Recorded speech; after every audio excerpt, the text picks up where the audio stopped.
ನಮಸ್ಕಾರ ರೀ ಶಿವ ಎಲ್ಲರಿಗೂ. ಸ್ನೇಹಿತರೆ, ಬಾಗಲಕೋಟೆ ಜಿಲ್ಲೆ ಮುಧೋಳ ತಾಲೂಕಿನ ರನ್ನಬೆಳಗಲಿ ಗ್ರಾಮದ ಶ್ರೀ ಬಂದಲಕ್ಷ್ಮೀ ದೇವಿಯ ಜಾತ್ರೆ 3 ಹಾಗೂ 4 ಏಪ್ರಿಲ್ ತಿಂಗಳಲ್ಲಿ 2 ದಿನಗಳ ಕಾಲ ಅತ್ಯಂತ ವಿಜೃಂಭಣೆಯಿಂದ ಜರುಗುತ್ತೆ.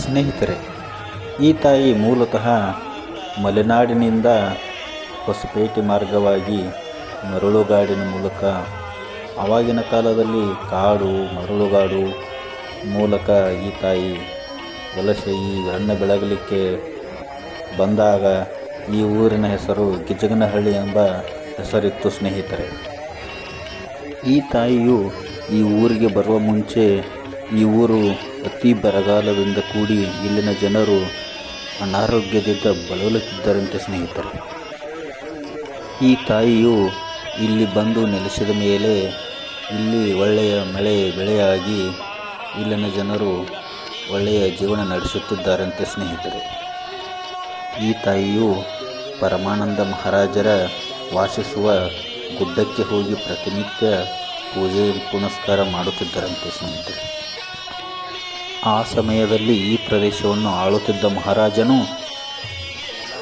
ಈ ತಾಯಿಯು ಪ್ರತಿನಿತ್ಯ ಆರತಿ ಪೂಜೆ ಆ ಗುಡ್ಡದ ಮೇಲೆ ಇರುವ ಮನೆಗೆ ಮಾಡುವುದು ಸಹಿಸದೆ, ಈ ರಾಜ್ಯವನ್ನು ಆಳುವವನು ನಾನು, ನನ್ನ ಪೂಜೆ ಮಾಡಬೇಕು ಎಂದು ಹೇಳುತ್ತಾನೆ.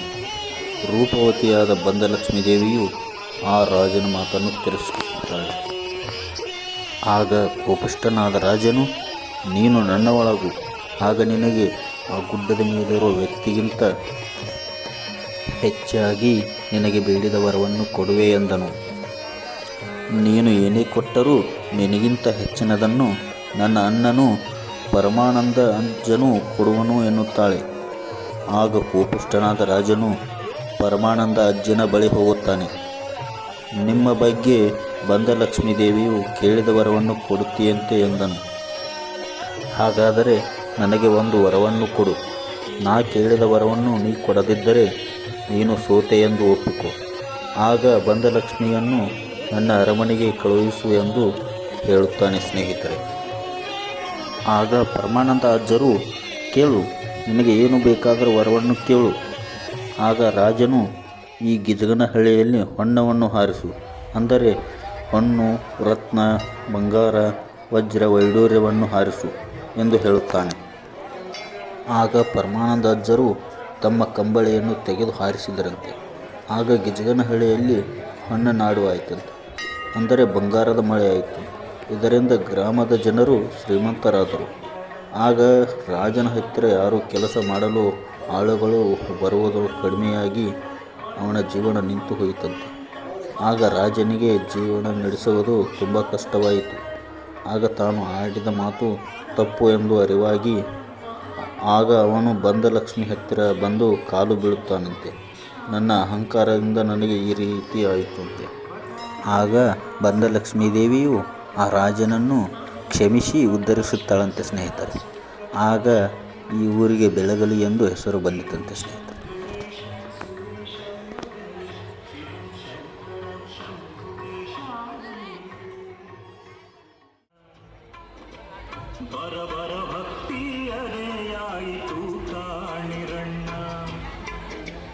ಮೊದಲ ದಿನ ಹಣೆ ಮುಟ್ಟಿ ಮರುದಿನ ಕೈ ಮುಟ್ಟಿ, ಮೊದಲ ದಿನ ಹಣೆ ಮುಟ್ಟಿ ಮರುದಿನ ಕೈ ಮುಟ್ಟಿ, ಮೂರೆಂಬ ದಿನಕ್ಕೆ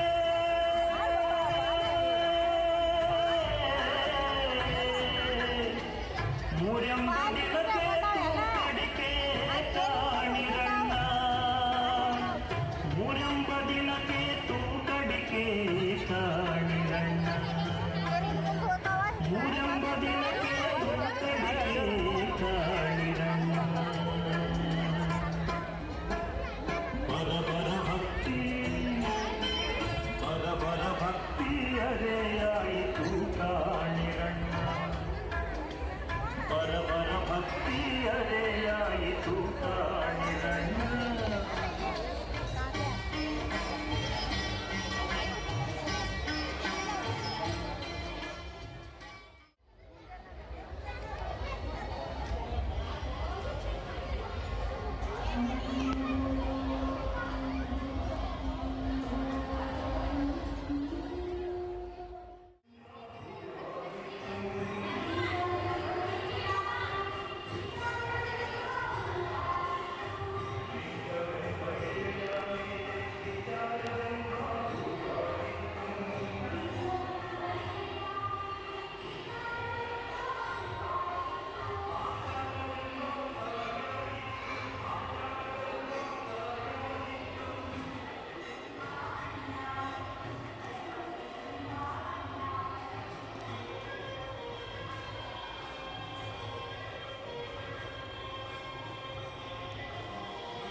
ಪಾಟೀಲ್ ತಿಮ್ಮಳ ಇವರು ಕೂಡ